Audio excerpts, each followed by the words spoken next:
All right, Mr. Dan, honored to have you on here, sir. Thank you so much for taking the time to connect with us and our audience today. I had the opportunity to get introduced to you from one of my clients. He was like, man, I met this dude at a conference. He loves Jesus and he's really good at business. You guys need to connect. And so it's so great to be able to do this and get to share with you today. Yeah, thank you, Sean, for having me on the podcast. This is an honor, and I can't wait to just dive in and have a great conversation. Yeah, so you are the ops guy. Like if you're in the trades and you're struggling with your operations, like you are the guy. And to me, that seems really interesting because a lot of people that I've met that are in the trades don't have that mindset. So what is kind of your evolution, your story about like how did you start going down that role to where you're realizing like, hey, I'm really good at this craft, but I really need to figure out this operation standpoint thing if I want this business to grow and scale? Yeah, I've been in the trades for over 20 years, and I would say from 2000 to about 2010, I kind of worked my way up, doing everything in my plumbing business from being an apprentice to being a manager and eventually an owner. And in 2010 was when I hired my first business coach, and I remember at that time having a pretty successful business. It was a family business. And but really just kind of questioning, like, there's got to be a better way to do business where it's not just revolving around the owners. And that's when I hired my first coach, and I really started to learn the systems and processes of building a self-operating business. And I think it's just my natural personality. I like to take what's difficult and make it simple. And now that I'm in the coaching space and have been doing this for about 6 years, that's really my superpower is I take what a lot of people overcomplicate and I simplify it. And it's not that simple doesn't mean it's not effective. Actually, simple is very effective because simple is repeatable. And when it comes to running a self-operating business and upholding the culture that you build, the standards that you want in your business, having that accountability, having people who know how to operate in their position, how to make decisions and own decisions, that really just comes down to simplifying the process, repeating the process, doing it consistently, and then if it's not effective, tweaking the process, making it effective, and moving on. So, that's really, kind of going back to, I think it's always been something that I'm innately good at. But it wasn't until I hired my first business coach, and I've been coached ever since that day, that I started to learn what the best, systems and processes are to grow a business. That's awesome. So you mentioned a phrase to me that sticks out, and I want you to explain like what your system and processes around it. But what is a self-operating business, and what does that even kind of look like to have it? Yeah, self-operating business is it's developing leaders that can operate your business while you're not there. It's people that know the vision, they know the core values, they know the goals set not only 3 years but 1 year, and then really every quarter. So whenever they're faced with a decision while you're not there, they can point back towards the goals that we're working to achieve and make the right decision, or they can point back towards the core values of the business and make the right decision based on the core values. And I think that's where it gets kind of sideways sometimes is people may think they have a self-operating business, but while they're gone, are there any parameters for decision making in the organization, or are people left to their own devices? And sometimes that can work. Sometimes that you can really get burned if you don't have good parameters. But also, I think that without those parameters, most of the time, people are dependent on the owners of the business. So you may be on vacation and your phone's ringing because they want to ask you the same silly question they've asked you 20 times. Yeah. And all they're doing is saying, hey, I'm not super confident here. I want you to answer it so that, that way you can own this decision. Yes, they don't want the ownership. If it's wrong, I could say you told me to do it versus being equipped. And I think equipping is a big word, being equipped, but also trained and coached and confident to be able to make those decisions. And so in my definition of a self-operating business, it's having the leaders around you that are equipped, confident, and trained and coached to be able to make decisions while you're not there. And what we love to hear from our clients is that, Dan, I went on vacation for 2 weeks and I haven't taken a vacation in forever. I came back and my business did better while I'm gone.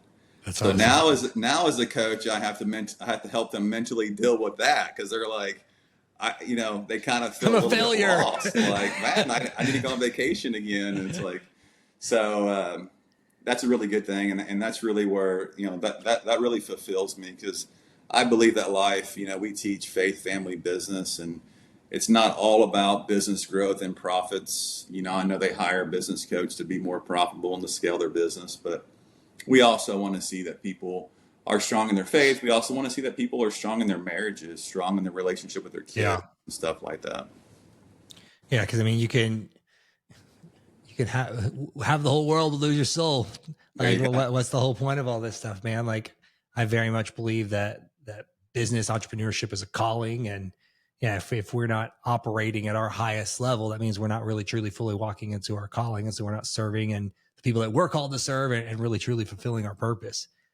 But I'm listen, there with you. that sounds good. But I'm sure that there's people that are like, oh, like, well, yeah, but that's just because of course, he was able to take a vacation like that because he had just rock stars. Like, you don't understand the type of people that I've got right now, or man, I've struggled. I had somebody like that, but I couldn't keep him and get him to stay with me. Would you say, how do you deal with the person that thinks that their business is special or unique or that wouldn't work for them? Yeah, that's a great question. And, really it comes down to, it really comes down to mindset. I know that Yeah. sounds, people listening may say, that sounds crazy, but really that's what it is. I mean, at the end of the day, we have the power to create our own, really our own results for our future. And, I think a lot of times we develop this mindset, these thoughts, these words that we speak, which turn into actions that are developed with the efforts of trying to avoid a past pain that we experienced. And a good example of that is, and I've heard this a lot in my career, is, I trained this person. They were a great person. I invested tons of money in them, and then they just quit my company. So I'm never going to do that again because that was a really Yeah. painful experience. And then we start to develop this mindset of like nobody wants to work, nobody's loyal, and we start speaking those things, and we start to speak those things into fruition to where not only does it affect our decisions moving forward, like we're not going to make that hire, we're not going to invest in that person for the sake of trying to avoid that past pain, right? And then, or we just run around saying nobody wants to work and everybody's worthless, and next thing we know, all of our good people who are there working for us end up going to work for somebody who's more positive, more upbeat, Yeah. more has their best interest in mind. So if you're listening and that's you, and that kind of strikes a chord with you, a nerve with you, I just want to encourage you, man. Like we've all been there. Like if you've been in business long enough, you've probably found yourself down this negative rabbit trail, in one way or another. And I was joking with somebody the other day. I'm like, if you've been an entrepreneur long enough and you haven't thought about, or if you're an entrepreneur and you haven't thought about going to work for somebody else, you have not been doing it long enough because That's that good. thought probably can cross people's minds multiple times per year, depending on the amount of fires and pain you're dealing with. But it's just the ability to stay positive, stay consistent, and keep pushing through those times, which is what makes successful businesses and successful entrepreneurs. And we know that successful businesses aren't built overnight, and there's no silver Yeah. bullet. And I think just humans, just we naturally think that there should be an easier way to do this, but that's not always the case. Yeah. That's good. There's this book that I read, this little book called the Bible, and it's life and death is power of the tongue. Those who love it will eat of its fruit, man. Like you got to watch those words because people don't understand. They think that unfortunately, people just take that stuff so flippantly. Sometimes they don't really understand how it impacts everything that they do. Sure. So on the part of finding the team members and everything, is there from what you've seen, is there a better, or what approach would you give to somebody that's looking to build leadership? Do you think that is something that they should get somebody that is maybe lower cost employee, less experience, and build them up in leadership? Or is it worth it to where you're just like, hey, I know that I'm bought in, Dan. Let's do this. I know I got to take my organization to the next level, and you invest in those people that already have that stuff going for them. But obviously, you're gonna have to pay for that to bring that kind of leadership into your company. What do you typically see, or what would you recommend, or how would you coach somebody through that? Yeah, Sean, I would rather go to battle with a team of B players who believe in the culture and the mission of the company than a team of A players who don't believe in the Mm, team or the culture of the company, because and the mission as well. Because it's like having a sports team with a bunch of high paid athletes. At the end of the day, you're still a team, and if they're all individuals and they're selfish, you're never going to have a championship team. You may have a decent team, yeah. but they're never going to mesh to where you can actually win a championship. I was having this conversation with a client yesterday. We were talking about technicians, and I said, Joe, you're never going to have all A players on your team as far as production technicians in your business. And he had a hard time kind of grasping that. I feel like you still need your B and C players, but what you need is you need everybody to be aligned with the mission and the values of the company. You need everybody to be there wanting to not only get better, but also serve in whatever role they have in that business, whatever their position is. And that's where a team really can come together and really form a great championship team. And so I truly believe that is this, when we're looking at building a team, I won't say it's impossible, but it's kind of a impossible feat to try to find all A players. It's not that you're not always, you want to be working towards it, but how do we attract these people? I mean, really, it's the influence. We live in a culture today of influence, and what happens with a lot of business owners is we'll hire some people in our business, and then once we get it to a certain point, we stop hiring and we start focusing on something else. And this goes back to all the way back to being a technician. Most trades business owners start as technicians, or they Yeah. start as a master of their trade, and then they learn business later.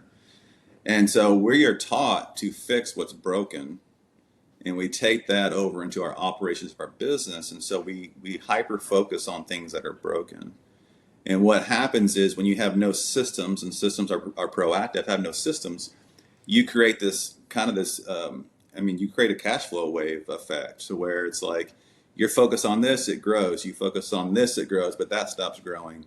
And what happens in Yeah. the hiring space is people will get hyper focused on hiring when they're desperate to hire. And so they're going to hire anybody with a pulse and a driver's license. And then they get frustrated when that person doesn't work out versus having some kind of system in place that's always recruiting people for your business. And the way that you do that is you pull back the curtain and you start to influence people, showing them your core values, showing them behind the scenes that you're real people, that you train, that you have a great culture, you do company events, you give back to the community, all these different things. And you start to strike the nerve with the different people that are watching. And eventually what happens is they have enough bad days where they're at, they start to come to your organization.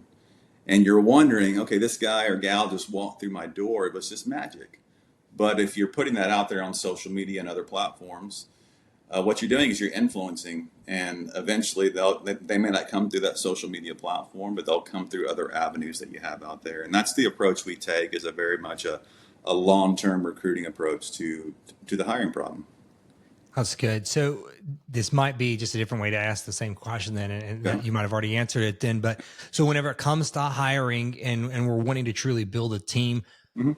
should the focus be really good techs that we see could maybe have potential for leadership, or we find really great, strong, powerful leaders that are maybe less at the tech aspect and they don't have all the trades skills that they're working on at that? Is it easier to coach up a leader or to train the skill, I guess?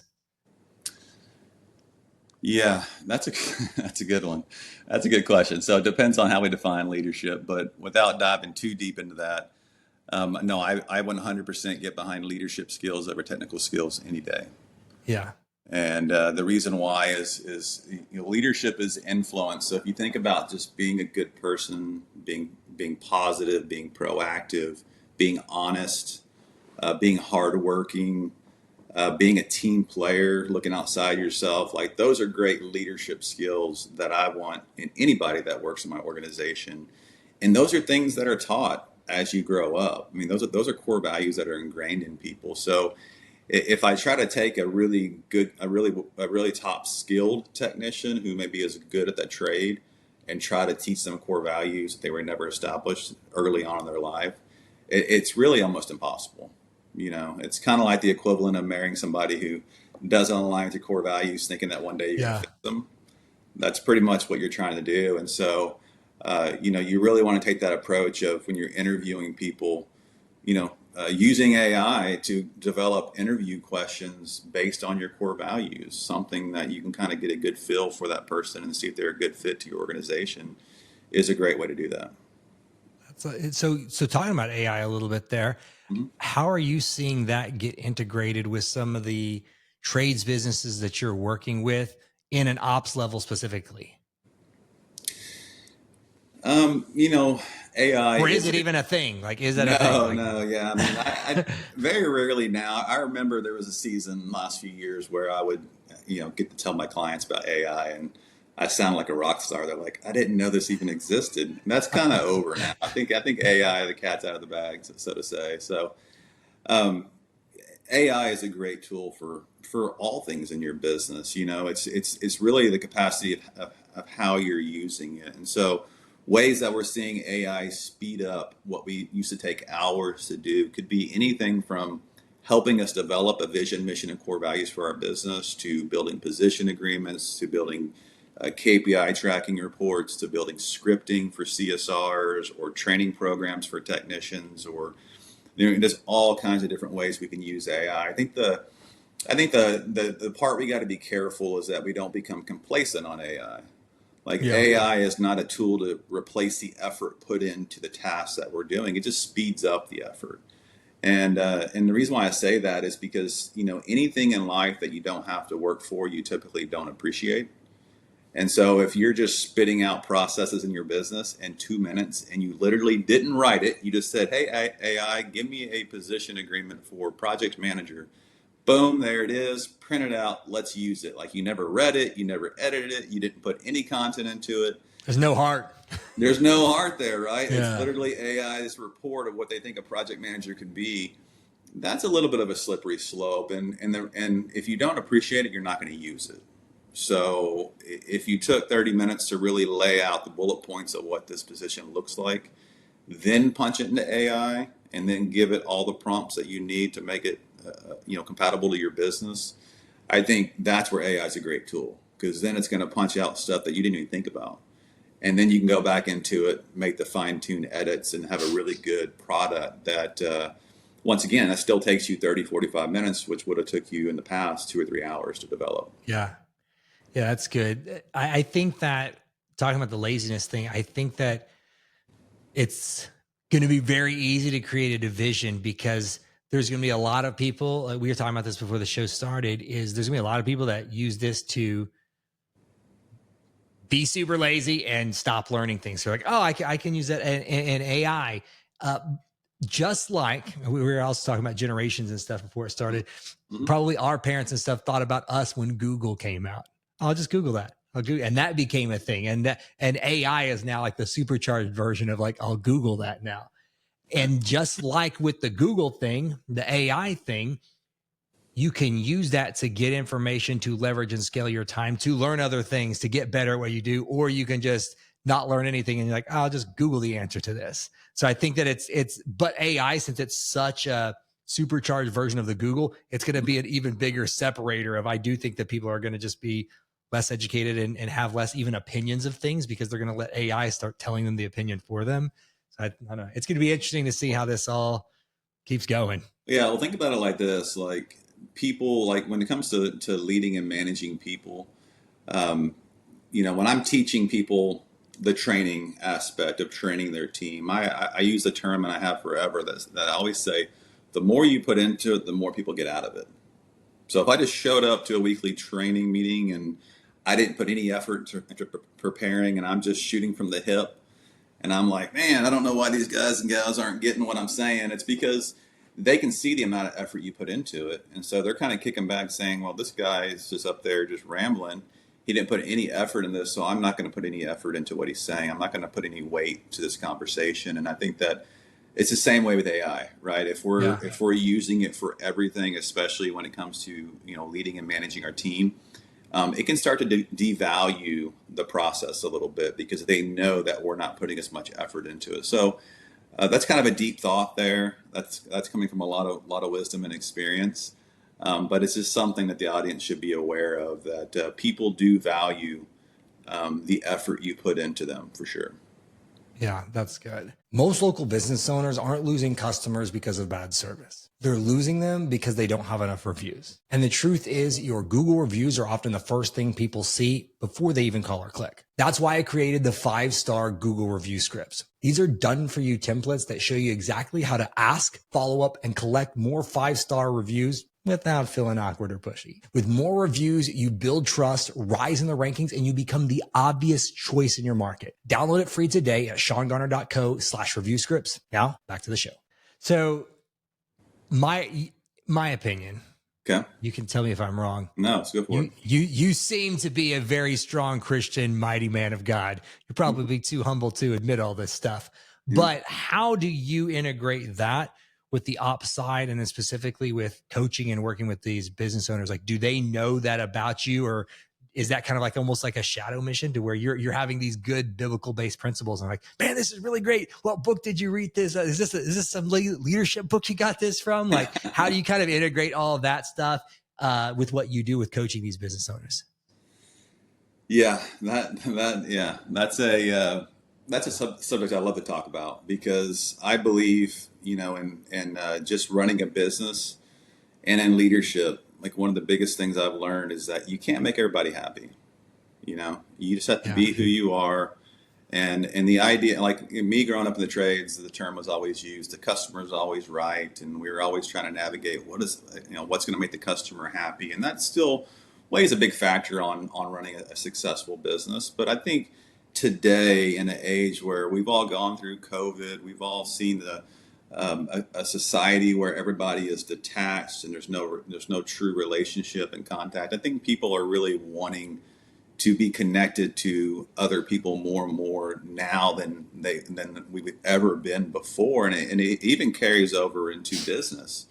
Yeah. And whatever trade that you're in, listening to this podcast, you probably have a lot of competitors out there that are saying the same things, as far as we provide quality work and we have great warranties and we do all these things. But what separates your company? And so, going back to your question, what separates Built for the Trades is that we're built on a foundation of faith, and we're not ashamed of that. And it's not that it's a prerequisite to work for us. Like, if I don't ask in the interview process, do you believe in God? That's really none of my business, but I'm not ashamed of it. So I'm here to tell you, I probably lose.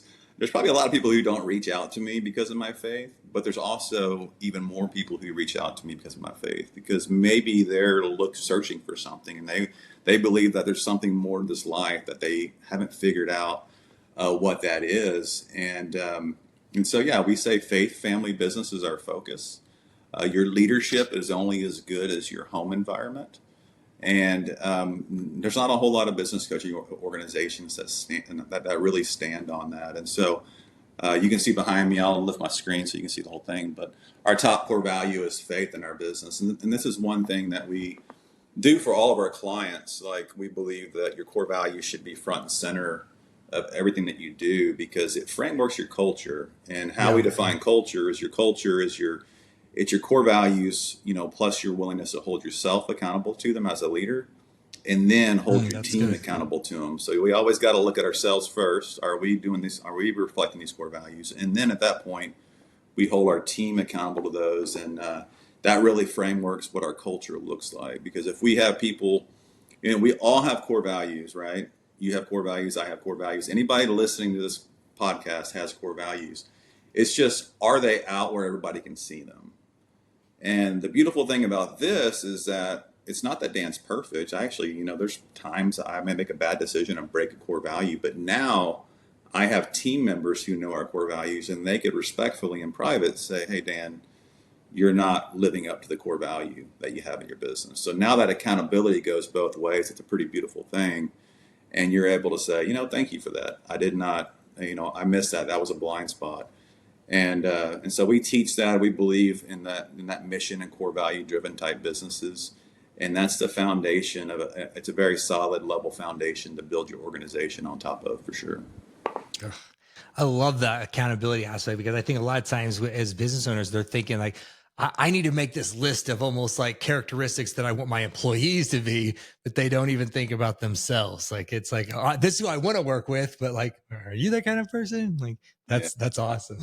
I have people, clients who say, we have preset agendas for our coaching sessions, and it starts with prayer and wins. And I have some clients who say, whatever you do, we're not going to pray before any session. And I respect that 100%.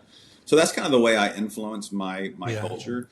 And then some clients never prayed before, and they want me to pray for them before our coaching sessions. And some clients are all about it. But that's like, to answer your question about the faith, like I used to shy away from that a lot more in my past. But as I've built my faith and spent more time with God, I know that Built for the Trades is my mission field. It's what I do to influence people for His kingdom, and I just want people to have the freedom and the peace and the fulfillment in their life that I get to experience on a day to day basis. Because life is hard, business is really hard. It can be really stressful. I mean, there's probably people out there that can't sleep and they're working all the time and they're missing their family time and they're doing all these things, and it's like, for what? At the end of the day, what is it all for? And I don't know about you, but I just I just want God to work through me to help bring that peace to them. So Yeah. How much do you think that I would assume that this is probably seen more prevalent in the men, but I definitely think it could apply to others. But when you're talking about the home life and everything, mhm. I think a lot of times guys will get in the mindset of like, man, well, I'm doing all this work to serve my family and to provide and stuff like that, but they don't realize that the kids, the wife, they need way more than just a paycheck that you're bringing in. Is that something you've seen a lot? And you have to talk people through. Man, that's a story of my life, Sean. So, you know, Dan pre-faith was the most selfish, arrogant jerk that you could ever imagine. Outside looking in, I seem to be a pretty good guy, but a very selfish, work-focused, workaholic in my plumbing business in the past. It wasn't until I found God and really started reading the Bible that I learned that servant leadership looked completely different. And there's still times that I have to check myself. There's still times my spouse will help me, and I think that's just ingrained, to us as just men or women that are proud of seeing their worth as the income they bring to their family. And that's a very dangerous place to be, because if your worth is tied to your income and your income is not good, where's your worth, right? Yeah, yeah. And your income's good, everything is good, but when it's not good, where's that worth? And so to answer your question, yes, it's definitely prevalent. It's definitely something that I've struggled. I don't even say struggle. I've been working through my whole life. And when I started Built for the Trades, I had everything in front of me: a great career, a nice big business. I had my dream home, my dream property. I had everything in front of me. And when I got radically saved in 2018, and I found my true calling in life, which the plumbing industry was great for me, and I made a lot of positive influences in that. And I literally started over again January 2020 to start Built for the Trades. It was with that mission of helping other people see and experience what I'm experiencing in life. And so I'm pretty passionate about it. I live now to see other people be successful. And you got to remember, success is defined different for everybody, but at least Yeah. the audience kind of has a good feel for how I define success in life. That's awesome. I love that. Like, so kind of going on that same route, whenever it comes to dealing with your clients, they're reaching out to you. How much of what they're dealing with when it comes to just operations, how the business is set up, is an actual practical thing that they are doing wrong in their business versus a mental roadblock or just a mental funk that they've got to get out of? Yeah, it's at the end of the day, everything comes down to just mental and mindset. Yes, like we can fix the operational inefficiency, but it comes back to the mindset of the person leading the charge of the organization. So, and everybody has a different mental capacity. Some people, it's really big and they're able to take a lot of risk and move really fast. Some people, it's really small and they're risk adverse and they move really slow. And so a lot of our coaching goes back to the mindset, the word, what they're thinking, the words they're speaking, the emotions they're feeling. A lot of that is definitely key to breaking through the different levels of business, because otherwise they kind of find themselves plateauing in certain areas and not able to get through those areas. So I would say when it comes to growth and mindset, you really got to believe it 100% as you move through it and really break through those barriers. Yeah. Whenever a business owner or a new client starts working with you and you start to break down the business and start looking at all of these things, what's kind of the first approach? How do you start diagnosing this stuff? Because I'm sure Yeah. somebody is typically coming to you because it's like, I'm struggling to hire people, or man, business just seems really slow right now, or nothing seems to be going. Like there's some problem they come to you, but how do you start diagnosing and kind of figuring out what the plan is for them, what the root real issue really is, so they can get over the stuff? Yeah, I mean, we take them through a simple assessment. We call it our business freedom roadmap, and it touches on 10 areas of the business. So it starts with the vision, the organization, then it goes into the financials, and then it goes into the marketing and the recruiting and the systems and processes. It talks about their meetings and their trainings and their KPIs. It goes through all these different areas that we focus on, and they can really look in the mirror and assess themselves honestly, scoring themselves from 1 to 10 in each category where they're at. And then we really kind of break it down to like, what are the top 3 things you want to work on during our coaching? And then we go back to that every 6 months to see how we're improving our scores. So we're definitely, I think, I think you got to measure things to manage things for sure, so you can identify what to work on. And that's the first place that we start. And what we find is that we work with a lot of very successful businesses who come to us saying, I'm just tired of doing everything in my business, or I'm tired of having the same turnover all the time. And from that, they really have a pretty good business going on, but for some reason, these areas, even if they know they're important, it's just like the business is always pulling you away from that. And though they exist over here, there's nobody to hold you accountable to working on it. And that's what we do. We just identify those areas, and then we hold our clients accountable to working on those areas. And once they start doing that, right off the bat, the business starts to flourish. But somewhere behind the scenes, there's still that mindset thing we got to deal with. And, Yeah. and whether it's right off the bat or 6 months or a year down the road, we still got to work through that mindset and those beliefs. And sometimes it's just as simple as listening as a coach to what they're saying and helping them reframe the words they're speaking. Like earlier I said, I really struggle with that. And I caught myself for a minute and I thought, if I constantly say I'm really struggle with that, I'm always going to struggle with that. Yeah. So I know it's something that I'm not great at, but it's something I'm constantly working through, and it's an opportunity to improve. And I think in all areas of life, it's really important. My client, we even taught personal goals and stuff like that with clients. And, I think that a lot of times we try to identify a goal of something that we want to improve in our life as like, here's what a perfect workout would look like if I'm wanting to improve my workout. So they're good at developing that. They set the bar really high, but as soon as life happens and they can't hit that perfect workout, they go from motivation to nothing. There's no discipline in between there. And what I'm working to teach people, I don't even say try, 'cause I think trying is just thinking about it but not actually doing anything. What I work with people on is being okay with the season of life you're in, the circumstances you're dealing with in that day, and understanding that a simple 5-minute stretch can still be a workout. Yeah. A one healthy choice for a meal can still be can still be a good day for you. So it's just reframing how you see that perfect day or how you see that perfect workout is the difference between sustaining discipline and losing discipline, in my opinion. Because motivation wanes. That's Motivation is Yeah, doing things when you feel like it. Discipline is doing things when you don't feel like it. You know. exactly.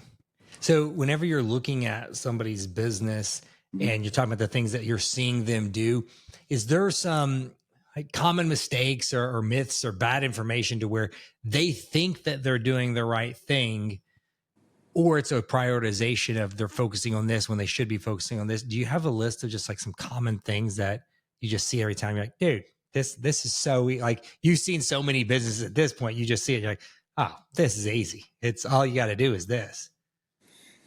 Yeah, I mean, they think they're doing the right thing, but yeah, I'm trying to think through like, um,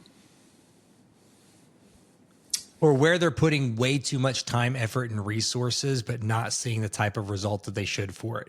They're spending all their time, for example, in um, hiring, but mhm. maybe they're not doing any on the backside of the training aspect. Like just they're disproportionate with their time and their focus.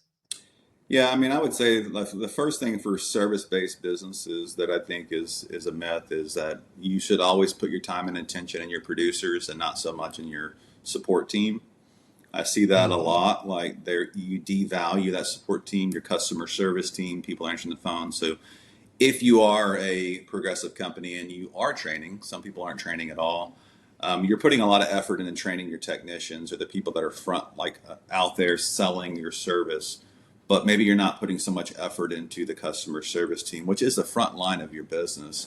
I Yeah. see that a lot. And I see that across the board with where, who, like what positions you value on your team. When it comes to financials, I see a lot of times we kind of bury our head in the sands and we decide, not to look at our budget or not even to have a budget or not to look at or know our financials. I was actually reminded of this recently that, when you start a trades business early on, typically a lot of people live and die by their bank accounts. Like the first thing you do in the morning is open up your phone and look at your bank account, and how that becomes so ingrained in you that as you grow your business, is that still your habit that you have, or do you have the right systems in place to where you can trust that your bank account is good because you look at your financials every month and you understand where you're at, or you're tracking your KPIs every week, you understand where you're at, because when you're doing stuff like that, your emotions can fluctuate based on that. That's maybe showing where you find your worth a lot of times, and so I'm just trying to think through your question of, I think financials are always a big thing for people. Just not knowing, not understanding the numbers, or not knowing if they're Yeah. accurate is really big. Okay. So last thing, Okay. what other question should I have asked you or anything else that you want to share? Oh man. You Topic you know, want to highlight or anything to cover? yeah. I mean, kind of in our pregame uh, talk, we were talking about just overall mindset with growing a business. I think that how do you know if people listening, they're probably wondering like, how do I improve my mindset? Like, where does that come from? And I'm a big proponent on like when I have a big goal that I want to accomplish in life, whether it's a business goal or it's a personal goal of running a long distance or doing something really big. Like there's a certain period where you want to bridge that gap between like this seems pretty cool and I actually believe that I can do it. And so for people listening wanting to work on their mindset, I'm going to tell them how to do it, because you can't really just go to the end result and say, so one day I woke up and I truly believe no matter what, I'm going to accomplish this goal no matter what. And what it comes down to, like for people listening, if you want to improve in different areas of your life, go back to the very beginning and just focus on what you're intaking into your mind and your body. It could be the people that you're surrounding yourself with. If you're wanting to grow your business, you want to surround yourself with other people that are more successful than you. It could be that you're listening to books or podcasts or watching YouTube videos that are helping you grow in this area. If I'm wanting to learn how to be a better runner, maybe I'm watching content on running and I'm studying and I'm learning and I'm infusing that into my body. And then, take in some positive stuff like that, because that really starts to lead to reframing your thoughts. And you go from having those negative thoughts to having some positive thoughts and starting to believe that this can be done. And then I always encourage people to work on what they're speaking to themselves. So a good way to do that is through like a simple meditation practice, to where you're present, you're there, and you're speaking things into fruition. Like you're literally speaking. Like you may go from, I want to do this to I am going to do this, or I did this, or I will do this. Like you're starting to speak that confidence, and it starts to bleed over into your day-to-day interaction and your day-to-day actions, your decisions that you make. And so that's really where I work on my mindset. Is I like to go back to the beginning, kind of work through what am I surrounding myself with? What am I taking into my body? Who am I hanging around? What are my thoughts? Starting to take those captive, working on my words that I'm speaking. And the next thing you know, your actions will start to follow from there. Once you get enough good actions going on whatever it is you're looking to improve, all of a sudden you wake up one day and you accomplish that goal. And you're just so convicted that you're going to accomplish that goal that nobody's going to stop you. And so for the small business owners out there, it may be that you want to grow your business by $5 million. Well, you can take that same method to really believing it to a point where you're actually going to achieve that. And anyways, I just wanted to share that. I think that could be impactful for a lot of people out there. So good. So good. So I listened to this episode. I love it. I'm like, Dan is my guy. I got to work with him. How's the best way for people to get connected with you, find out more about what you do, and just possibly even work with you? Yeah, so we're going to drop a link to our ebook, The 3 Steps to Attract and Retain Top Team Members. It talks a lot about what we talked about today. I think it's a great resource. It's free. People can take it, read it, apply some of those principles to their business. If they're wanting to work with us, they can go to builtforthetrades.com and reach out. We're also on all the major social platforms, and we have a YouTube channel as well. But we definitely love to have people in our community, our community come check it out. And anyway, Sean, thanks for having me on the podcast. It's been awesome. No, absolutely. 2 seconds to honor you, because I'm thankful for all the guests that take their time. Everybody's busy business owner to come on this thing. It's amazing to see more men just step up, be bold with their faith, and then also be successful, not only just in their marriage, but as a father and as a family man, but in your business too. So I truly believe that you're just getting started with this, and I'm excited to see what you keep doing. So thank you so much for coming on. Thank you, Sean.